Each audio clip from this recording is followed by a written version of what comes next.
Shalom Builders, puji Tuhan hari ini kita bisa beribadah bersama-sama lagi meskipun dalam format di rumah aja. Tapi teman-teman The Builders, meskipun kita di rumah aja, kita mau tetap percaya kalau Tuhan hadir di tengah-tengah kita, Tuhan menyertai kita, Tuhan bersama-sama dengan kita, dan kita mau hari ini sama-sama kita kasih hati kita yang terbaik buat Tuhan, jiwa kita, pikiran kita mau menyembah, memuji, dan mendengarkan firman Tuhan. Sebelum kita mulai ibadah hari ini, kita mau sama-sama berdoa. Mari teman-teman, mari kita bersatu dalam doa. Tuhan Yesus yang baik, terima kasih buat hari ini Tuhan. Terima kasih buat penyertaan-Mu, kasih setia-Mu, kasih karunia-Mu, kami mengucap syukur. Kami mau beribadah Tuhan, setiap puji-pujian yang keluar dari mulut kami kiranya itu boleh memuliakan nama-Mu Tuhan. Anak-anak-Mu Tuhan, teman-teman kami Tuhan, The Builders dimanapun saat ini kami berada, Engkau Allah yang beserta dengan kami, memimpin kami dari awal, pertengahan sampai akhir ibadah kami hari ini, Engkau Allah beserta dengan kami. Kami percaya, kami berdoa di dalam nama Tuhan kami, Yesus Kristus. Amin. Nah teman-teman, bulan ini kita mau belajar tentang percaya kepada Tuhan. Percaya kepada Tuhan itu bukan cuma kita harus beribadah bersama-sama dalam gereja. Kita juga bisa percaya kepada Tuhan meskipun kita berada di rumah kita masing-masing. Kita mau menikmati kalau kita berada di dalam naungan sayap Tuhan, dalam kepak sayapnya Tuhan, dalam perlindungan Tuhan. Sehingga dia membawa kita terbang tinggi bagai Raja Wali. Kita mau nyanyikan satu lagu bagai Raja Wali bersama-sama. Yuk teman-teman kita bangkit berdiri memuji Tuhan bersama-sama.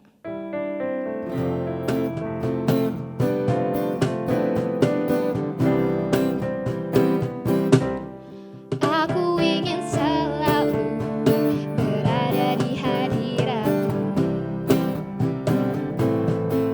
Aku ingin selalu berlindung dalam naungan-Mu. Di bawah kepak sayap-Mu, Kau bawaku terbang tinggi, melintasi langit biru, bagaikan Raja Wali. Bagai Raja Wali, melintasi gunung tinggi. Bagai Raja Wali, melintasi badai hidup. Di bawah kepak sayap-Mu, Kau bawaku terbang tinggi, melintasi langit biru, bagaikan Raja Wali. Aku ingin selalu berada di hadirat-Mu. Aku ingin selalu berlindung dalam naungan-Mu. Di bawah kepak sayap-Mu, Kau bawaku terbang tinggi, melintasi langit biru, bagaikan Raja Wali.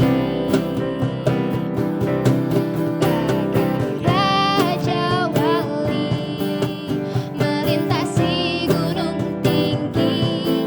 Bagai Raja Wali, melintasi badai hidup. Di bawah kepak sayap-Mu, Kau bawaku terbang tinggi, melintasi langit biru, bagaikan Raja Wali. Bagai Raja Wali, bagai Raja Wali, melintasi gunung tinggi. Bagai Raja Wali, melintasi badai hidup. Di bawah kepak sayap-Mu, Kau bawaku terbang tinggi, melintasi langit biru, bagaikan Raja Wali. Melintasi langit biru, bagaikan Raja Wali. Melintasi langit biru, bagaikan Raja Wali.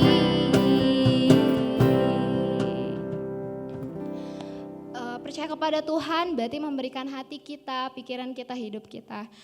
Teman-teman The Builders, Tuhan satu-satunya pribadi yang bisa membawa kita semakin merasakan damai sejahtera, sukacita, merasa aman, tenang, dan punya kekuatan baru setiap hari. Hanya Dia pribadi yang bisa melakukan hal itu. Dan hanya dekat Dia saja kita bisa tenang, kita bisa merasa aman, kita bisa merasakan damai sejahtera, sukacita yang begitu dalam apapun yang kita hadapin. Hari ini kita mau sama-sama merasakan bahwa hanya dekat Tuhan saja kita bisa merasakan damai sejahtera itu sendiri.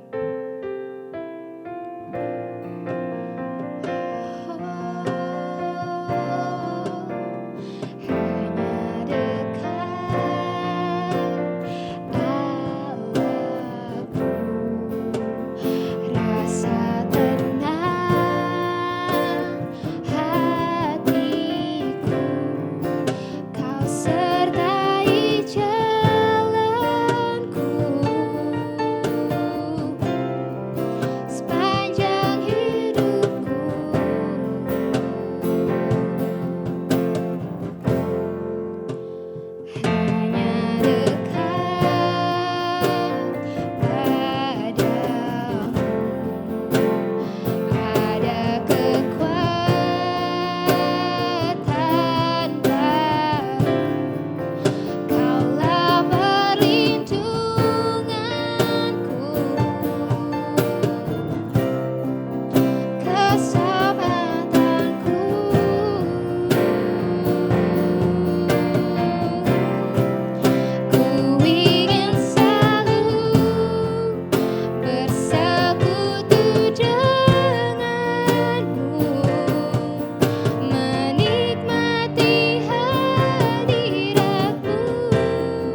Shalom, anak muda yang dikasihi oleh Tuhan. Saya percaya dimanapun kita berada, ada Tuhan yang selalu menyertai kita, menyatakan kebaikannya setiap hari kepada kita. Sebelum kita mendengarkan firman Tuhan, mari kita bersatu dalam doa. Bapa di dalam surga, kami mengucap syukur Tuhan Yesus untuk pagi hari yang baik ini. Sebab oleh karena kemurahan Tuhan saja kami ada sampai saat ini, kami boleh mendengarkan firman Tuhan. Dan kami mau biarlah setiap telinga kami terbuka untuk firman Tuhan. Bahkan setiap hati kami menjadi tanah yang subur. Sehingga ketika benih firman Tuhan itu ditaburkan, maka dia akan tumbuh, berbuah lebat, berlipat kali ganda. Seluruh kami yang mendengarkan firman Tuhan adalah orang-orang yang diberkati Tuhan. Terpuji nama Tuhan, kami sambut berkat-Mu. Haleluya, sama-sama kita katakan. Amin. Puji Tuhan, anak-anak muda yang dikasihi oleh Tuhan.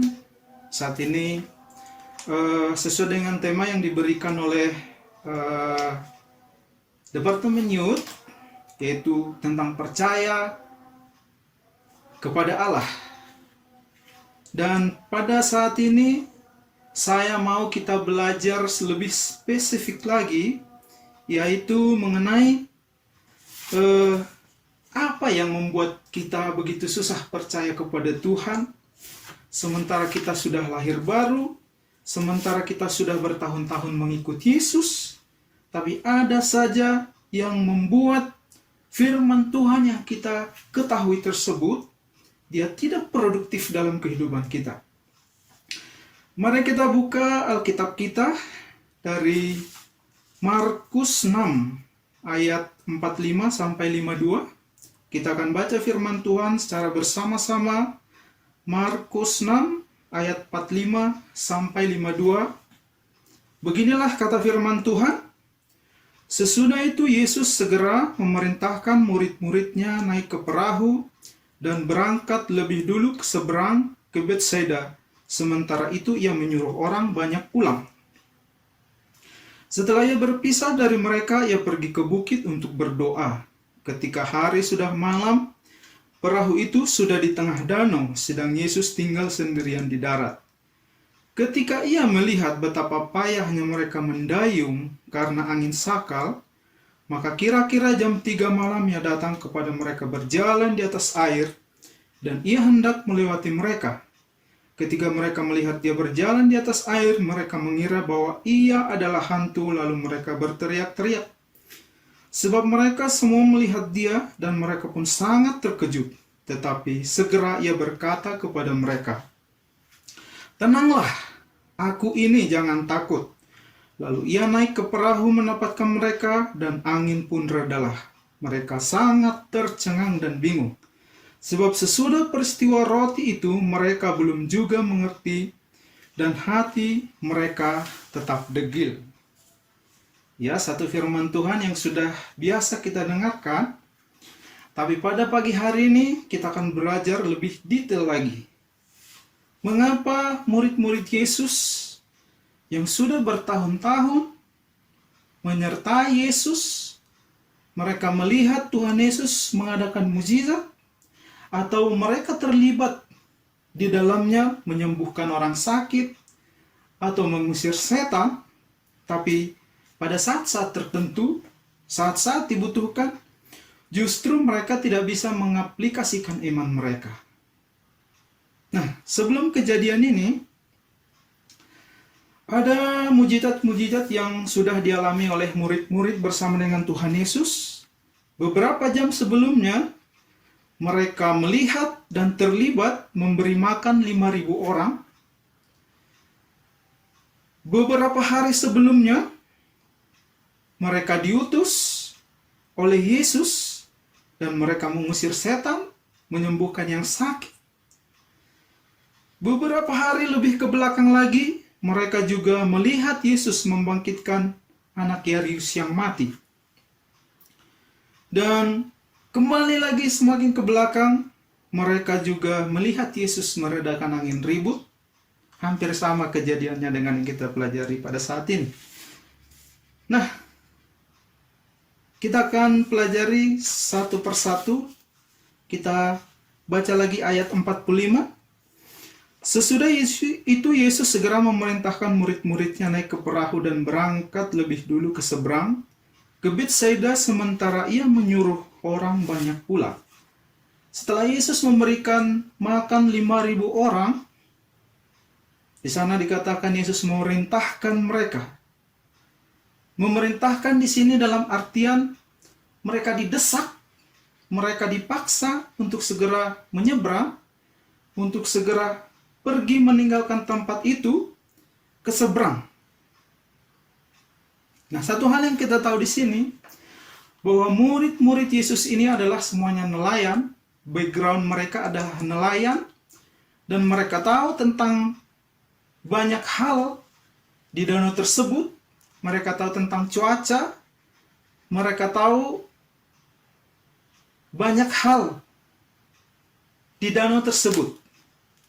Sehingga ketika mereka dipaksa oleh Yesus, didesak oleh Yesus untuk pergi ke seberang, mereka sebenarnya tahu bahwa bakal ada sesuatu yang akan terjadi, sehingga kita temukan di sini memerintahkan.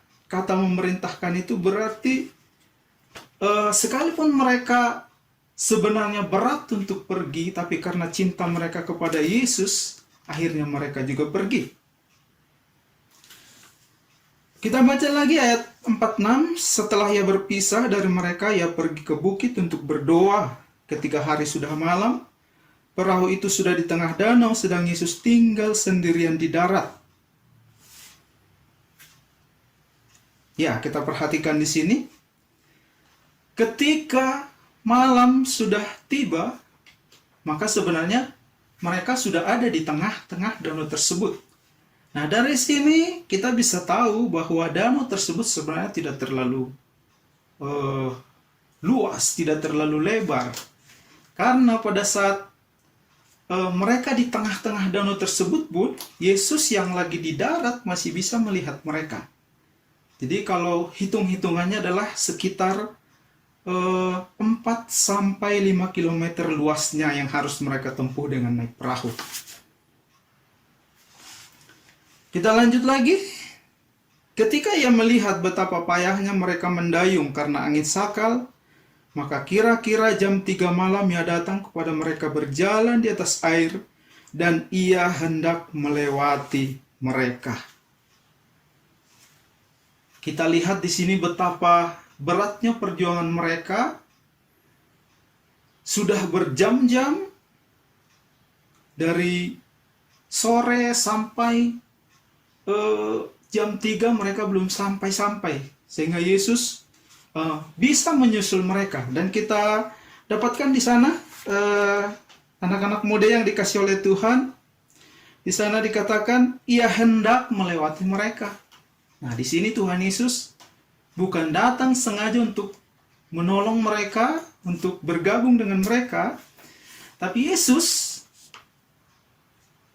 dikatakan firman Tuhan di sini, ia hendak melewati mereka, sementara mereka ya tetap mendayung dengan segenap kekuatan mereka.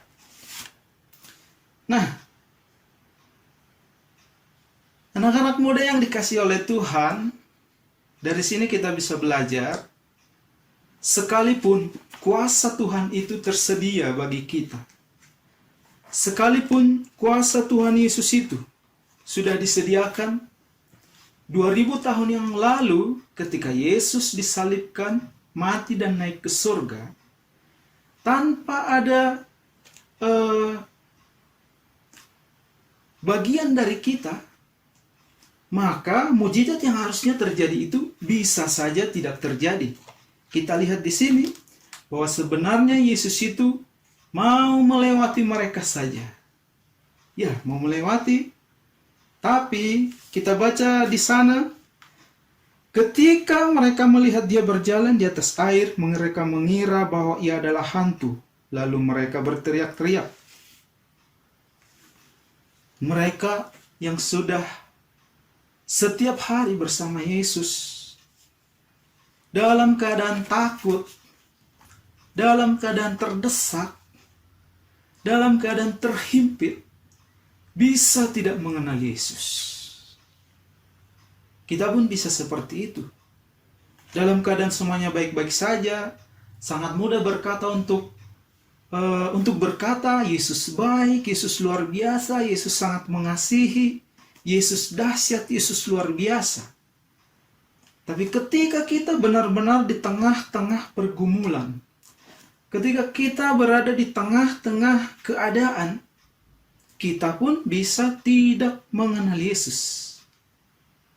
Ketika kita tidak melatih mata, pikiran, seluruh indera kita untuk melihat, memandang kepada Yesus, maka pada saat-saat yang harusnya dibutuhkan, kita bisa seperti murid-murid Yesus.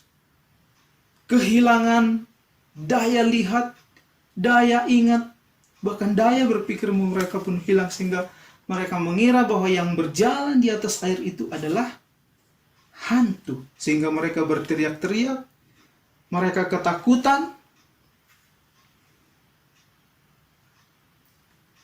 Tapi kita lihat respon dari Tuhan Yesus sangat luar biasa. Di ayat 50 dikatakan di sana, sebab mereka semua melihat Dia dan mereka pun sangat terkejut. Tetapi segera Ia berkata kepada mereka, tenanglah, aku ini, jangan takut. Tenang dan jangan takut. Sepertinya gampang untuk dilakukan.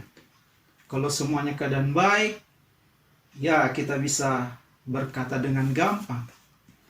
Tapi dalam keadaan yang dibutuhkan, dalam terdesak, dalam terjepit, hanya orang-orang yang berkomitmen, yang selalu mengarahkan hatinya kepada Tuhan, yang secara spontan bisa berkata, Tuhan Yesus baik, atau mendengar Yesus berkata, tenang anakku, ini aku. Tenang anakku, saya bisa memberikan solusi. Tenang anakku, mujizatku sudah tersedia untuk kamu.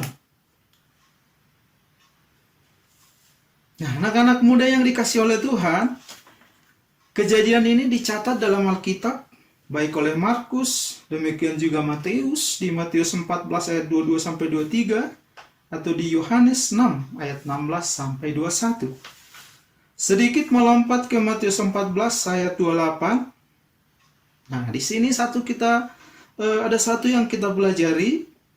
Ketika akhirnya mereka mengenal Yesus, bahwa tahu yang berjalan itu adalah Yesus, maka satu murid Yesus yang sangat terkenal, yaitu Petrus, berkata, Tuhan, jika itu adalah Engkau, suruhlah aku berjalan di atas air. Ketika kita sudah bisa mengendalikan ketakutan atau keadaan apapun, dan akhirnya kita bisa melihat atau mengingat, oh ada Yesus, ada Tuhan. Maka seperti Petrus, dia berkata, Tuhan, kalau itu adalah Engkau, suruhlah aku berjalan di atas air, datang kepada Tuhan. Kemudian datang Tuhan Yesus, ini aku, marilah berjalan. Sehingga Petrus pun berjalan, dan anak-anak muda yang dikasih oleh Tuhan, hanya Petrus dan Yesus yang tercatat di dalam Alkitab yang berjalan di atas air, sekalipun pada akhirnya tidak sempurna sampai kepada Yesus. Di sana dikatakan di ayat 29, Matius 14:29, datanglah dan Petrus mulai berjalan di atas air. Ayat 30, ketika melihat angin kencang, dia takut dan mulai tenggelam dan berkata, Tuhan, selamatkan aku. Nah, seringkali anak-anak muda yang dikasih oleh Tuhan, musuh bagi kita untuk percaya kepada Tuhan adalah ketakutan, adalah keraguan, kebimbangan. Ketika kita sebenarnya mengetahui firman Tuhan, kita sudah pernah mengalami bahwa Yesus baik, atau kita sudah pernah secara supernatural sembuh dari sakit penyakit, atau terbebas dari himpitan apapun, permasalahan. Tapi ketika mata kita memandang tidak fokus lagi kepada Yesus, maka di sanalah timbul ketakutan, kebimbangan. Sehingga ketika kita bimbang dan ketika kita takut, di sanalah firman Tuhan itu tidak efektif lagi, tidak produktif lagi bagi kita. Sehingga sama seperti Petrus, dia mulai tenggelam karena dia lebih mendengarkan suara angin yang sangat kencang ketika dia berjalan di atas air, sehingga imannya pun mulai goyah. Matius 14 ayat 30. Ketika melihat angin kencang, dia takut dan mulai tenggelam dan berkata, "Tuhan, selamatkan aku." Setiap ada satu tindakan iman dari anak-anak Tuhan, maka Tuhan akan segera merespon. Tuhan akan segera merespon. Ketika dia mulai tenggelam, dan dia juga tahu keselamatannya terancam, dia berkata, "Tuhan, selamatkan aku." Dan Tuhan pun mengulurkan tangannya, menarik dia, Petrus ini, dan mereka naik ke dalam perahu. Nah, ayat 31, Yesus segera menarik dan berkata, di sini dikatakan, "Kamu yang kurang percaya, mengapa kamu bimbang? Mengapa kamu ragu?" Atau dikatakan di sana, "Kamu yang mempunyai iman kecil."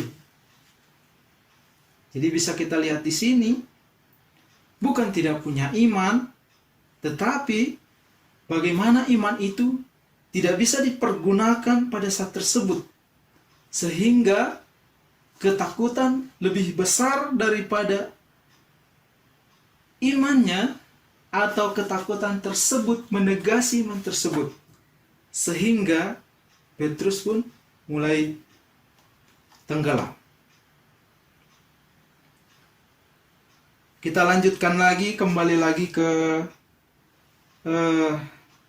Markus 6 ayat 51. Kemudian Yesus naik ke perahu dan seketika angin itu pun reda. Mari kita camkan dalam hati kita. Ketika Yesus naik ke dalam perahu tersebut, maka seketika angin pun reda. Jika pada mujizat sebelumnya ketika Yesus meredakan angin ribut, maka di sini Tuhan Yesus tidak perlu menghardik angin tersebut. Tapi ketika Tuhan menginjakkan kaki di perahu tersebut, maka seketika juga angin tersebut reda. Nah, satu hal lagi yang luar biasa di Yohanes 6 ayat 21, ini satu kejadian direkam oleh 3 orang. Maka ketika Yesus naik ke dalam perahu tersebut, maka seketika itu juga sampailah mereka ke seberang. Luar biasa. Kita kembali lagi ke belakang tadi. Ketika malam datang, mereka sudah ada di tengah danau. Berjuang berjam-jam, lebih dari 12 jam mereka itu mendayung perahu tersebut sebab angin melawan mereka. Tapi perhatikan anak-anak muda yang dikasihi oleh Tuhan, ketika Yesus naik ke dalam perahu tersebut, anginnya reda dan seketika itu mereka sampai ke seberang. Kita berikan kemuliaan untuk Tuhan. Haleluya. Satu kebenaran firman Tuhan yang sangat luar biasa. Nah, dikatakan di sana di ayat 52, sebab sesudah peristiwa roti itu mereka belum juga mengerti, dan hati mereka tetap degil. Atau dalam terjemahan lain, degil itu keras hati. Keras hati. Jadi keras hati itu tidak semata-mata seseorang yang memberontak kepada Tuhan,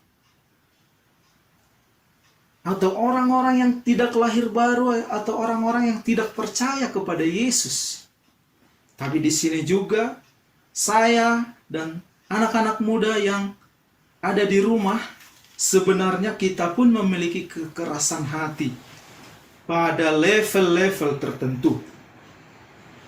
Nah, di sana dikatakan sebab mereka juga belum mengerti. Mengerti itu dalam maksud apa? Ketika kita tidak benar-benar memperhatikan sesuatu, maka kita tidak akan mengerti. Maka timbullah ketidakpercayaan atau unbelief.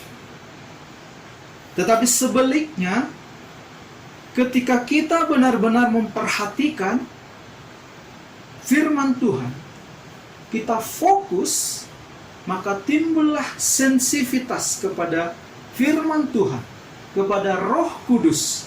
Sehingga ketika kita mendengarkan firman Tuhan, saya sangat diberkati dengan ini anak-anak muda yang dikasih oleh Tuhan.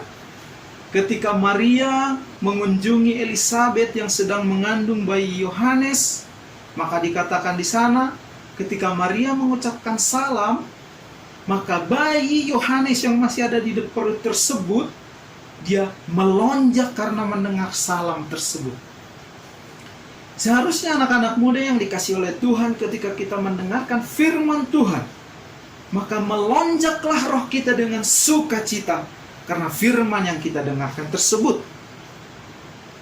Tapi ketika kita mendengarkan firman Tuhan, tapi tidak meninggalkan satu apapun, tidak merasakan apa-apapun, itu berarti kita keras hati.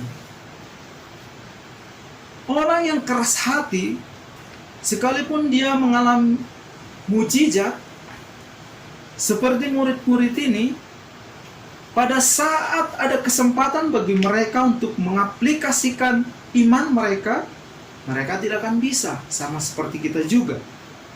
Tidak akan bisa, sebab kita tidak sensitif dengan firman Tuhan. Sehingga ketika sesuatu terjadi, yang timbul adalah reasoning, pemikiran-pemikiran, logika-logika.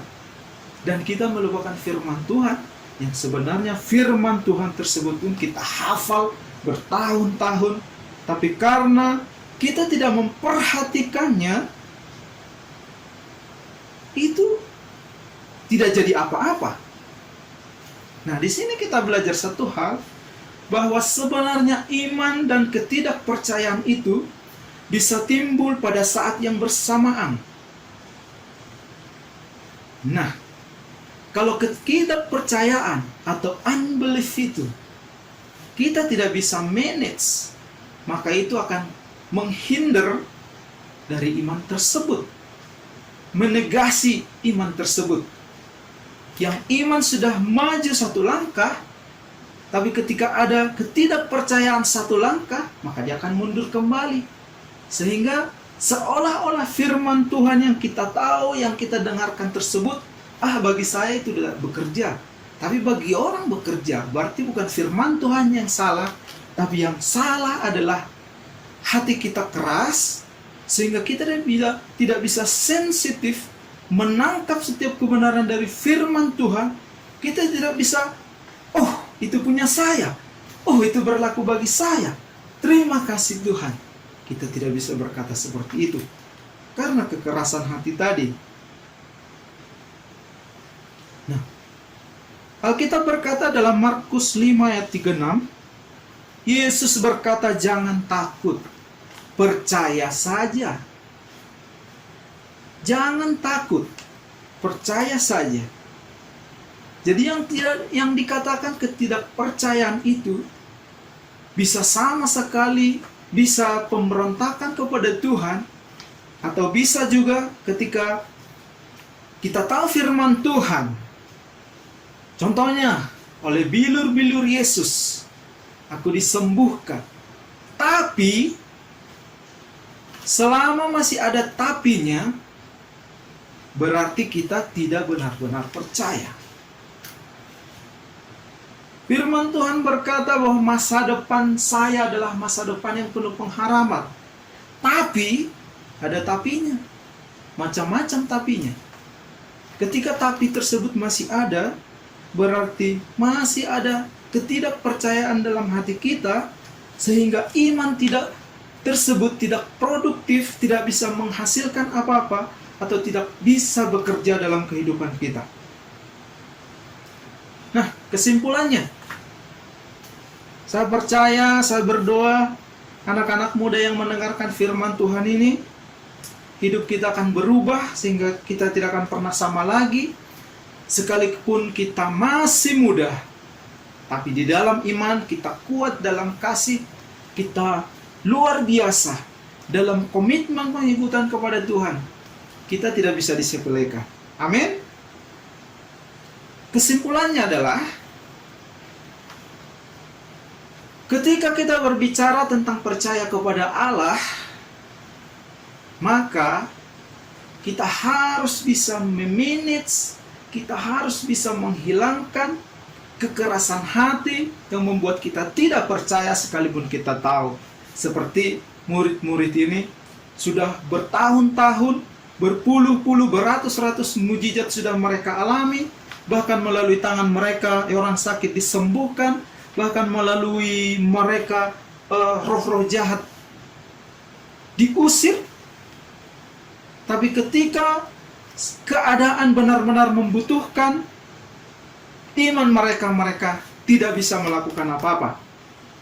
Yang pertama adalah, kita harus tekankan bukan karena kekudusan, bukan karena kesalehan kita sehingga kita bisa menggerakkan tangan Tuhan untuk melakukan mukjizatnya.